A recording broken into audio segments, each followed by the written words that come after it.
Welcome, everybody, to this week's Thrive Naturally Clarity Conversations Live. This week's topic is the best natural remedy for your itchy, stinky dog isn't another remedy. I'm Thank you so much for joining. I'm Christine Sten, founder of Thrive Naturally Pet Wellness and certified pet therapeutic nutrition coach. Thank you again so much for joining. Imagine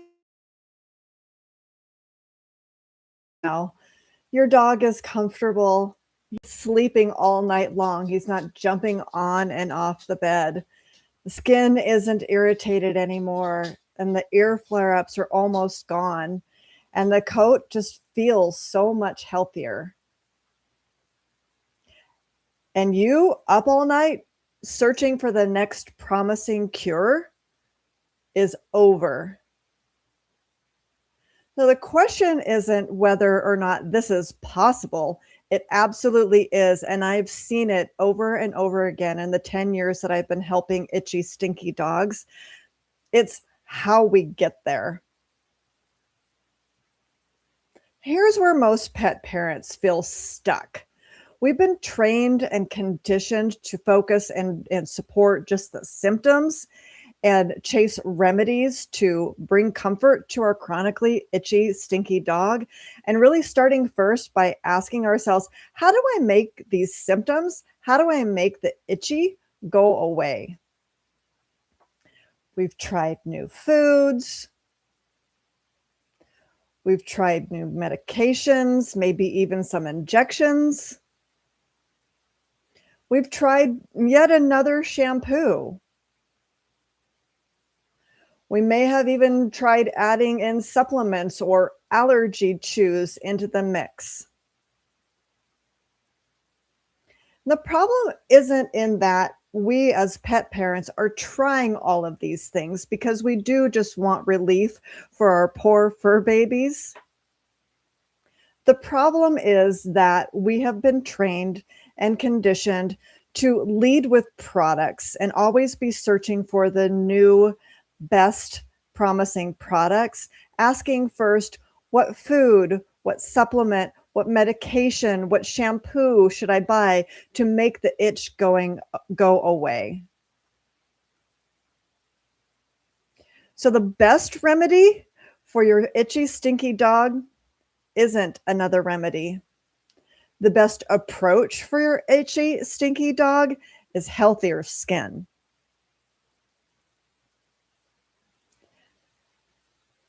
So knowing this, now you can start asking things like, what does my dog's skin actually need? What does my dog need most in order to build healthier skin? And putting his priorities before products. This begs a question. Why is healthy skin so important? When I ask people, what do you think that healthy skin actually does? It provides protection, and that's absolutely right. But the skin serves a lot of other vital functions for your dog's body as well. It's true. The skin is the first line of defense, and it's a strong barrier between the outside world and your dog. But it's also a barrier between the inside world of your dog and your dog.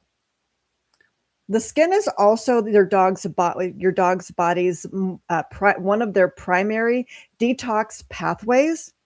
And their skin is a dynamic organ. It's constantly repairing itself, and it fully replenishes every 22 days. So let's talk about how to build healthier skin. Every itchy dog has a story. And I'm about to give you a framework to help us understand that full story and not just one page of that story. So we need to focus first on collecting the clues and understanding everything that's going on in our dog's world from the inside out and the outside in, and what targeted support, what medications and supplements and other things that we're adding into the mix are happening all in this dog's world. Then we connect the dots to get a better understanding of what that full story is, really understanding what their full story is and not just one page.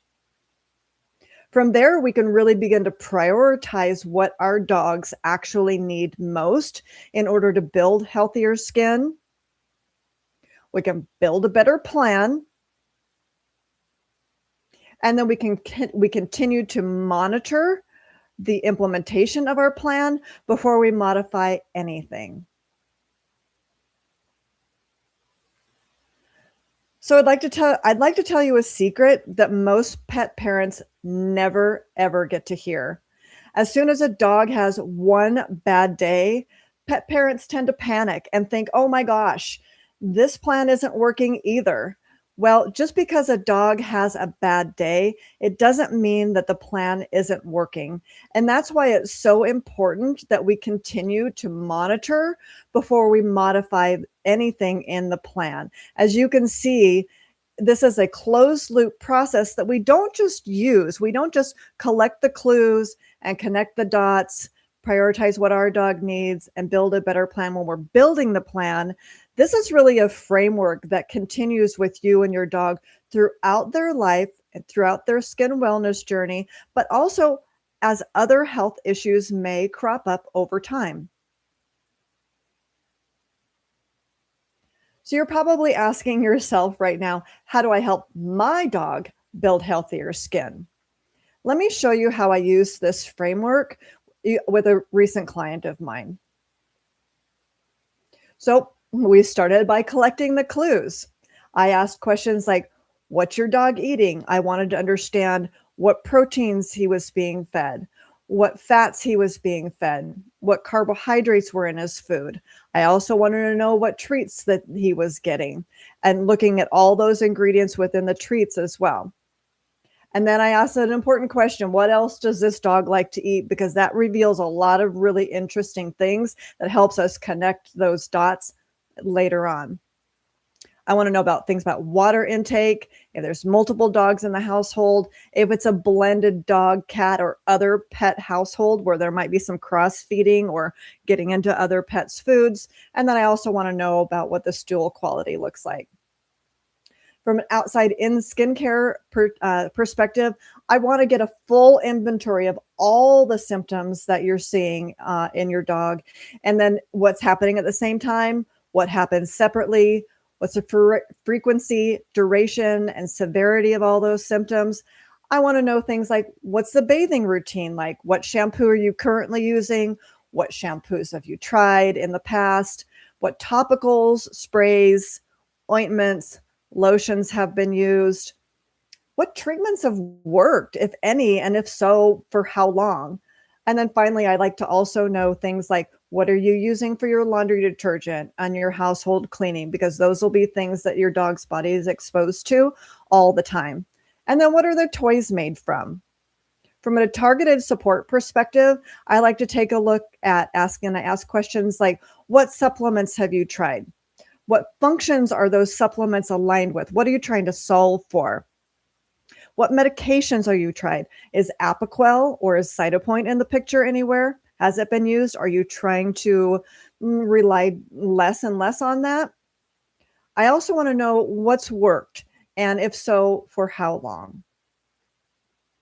So once we collected the clues for this dog, then we started connecting the dots. And what I saw were that there were some confirmed protein allergies that were being fed on a daily basis. And there were ingredient allergies that, such as glucosamine in a chew that she was receiving.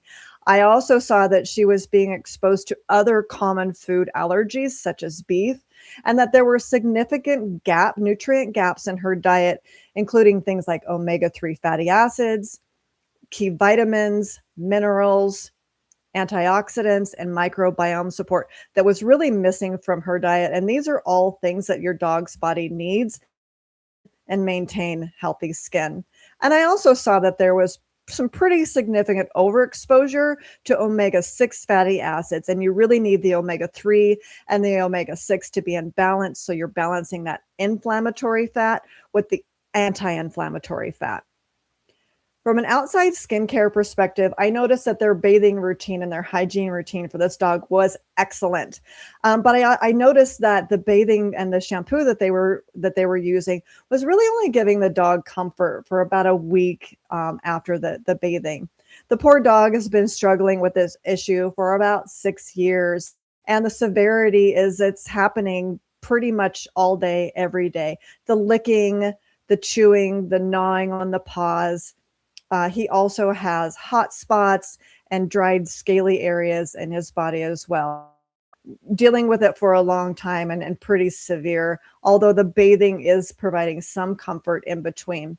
From a targeted support perspective, I really noted that from a dietary perspective, since the omega-3 fatty acids were missing, I didn't see that they were supplementing with anything that was going to be providing the dog with those omega-3 fatty acids that he needed. And I also noted that they were providing a digestive enzyme because the dog was feeling some digestive discomfort, likely due to those confirmed protein allergies. But it was really misaligned with the skin health concerns and the goals that we have for this dog. From here, after we connected the dots, now we really started prioritizing what this dog actually needed. And I noticed that because of the severity of the lack of the nutritional building blocks in this dog's diet, I wanted to prioritize inside out nutrition first and really do a foundational nutrition reset for this dog to restore the healthy fats and the key vitamins, minerals, antioxidants, and microbiome support that this dog is going to need to restore, build, and maintain that healthy, more resilient skin. And then eliminate exposures to those food sensitivities and eliminate overexposure to the omega-6 fatty acids. The second highest priority for this dog that I identified was that because those healthy fats, omega-3 fats, were missing from her diet, not just at mealtime, I wanted to make sure that we are also supplementing with marine sourced omega-3 fatty acids to bring that omega-3 back into her diet and be able to bring that omega-6 inflammation and be able to regulate that inflammation better for her. And then I really recommended that we could just maintain the current bathing routine while we kind of got the nutritional building blocks reset and got some omega-3 supplementation going for the dog as well. I also wanted to make sure that we are realigning the supplementation and strategy around the health concern, the healthy skin that we're trying to build. But for the outside in care, I wanted to just make sure that let's just maintain that current routine and reassess to see how the dog responds to the nutritional reset and the additional targeted support that we were going to be applying. Once we got aligned on this strategy, then we built a better plan for how this dog is going to restore, build, and maintain healthier skin. We implemented a diet that's complete and providing those healthy fats, vitamins, minerals, antioxidants, and microbiome support so that she can really start building healthier skin, eliminating those dietary triggers, eliminating the inflammatory fats, getting anything that's working against building the healthy skin out of there.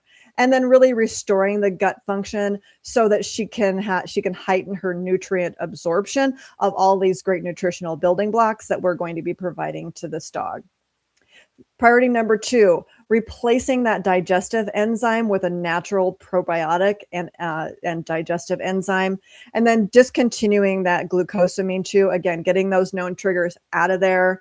Introducing therapeutic marine sourced omega-3 fatty acids to get that anti-inflammatory burden going for her. And then reassessing in 90 days to see how she's responding to priority 1 and priority 2 before we really look at changing anything that's going on from the outside in skincare perspective. Maybe she's got less itching and less paw gnawing, but she's still got those hot spots. This might be a good opportunity for us to say at that 90-day mark, well, let's take a look at micro bubble hydrotherapy bathing techniques to really get those debris and those toxins from past immune events out of there. But the first objective is to just really do that nutritional foundation reset and get the inflammation burden supported. So I'd like to think back now to where we started when we first started talking this morning. Imagine 6 months from now, you're no longer up all night, you're no longer exhausted, and your endless search for how to support my itchy, stinky dog is over. Your dog's more comfortable, he's sleeping through the night, he has fewer ear flare-ups, and the itching is almost gone, and the coat feels really, really great. And now you're just confidently helping your dog build healthier, more resilient skin on an ongoing basis. I hope today helped you see that healthy skin is your itchy, stinky dog's best natural defense, and that healthy skin is more resilient and harder to make itch. So now you can stop asking things like, how do I make the itch go away? And now you can start asking things like, what does my dog need most in order to build healthier skin so that you can build a better plan and see better outcomes for your dog. And that's really what Thrive Naturally is all about. We don't start with chasing symptoms or recommending yet another product that just is a point solution for treating one symptom at a time as it's occurring.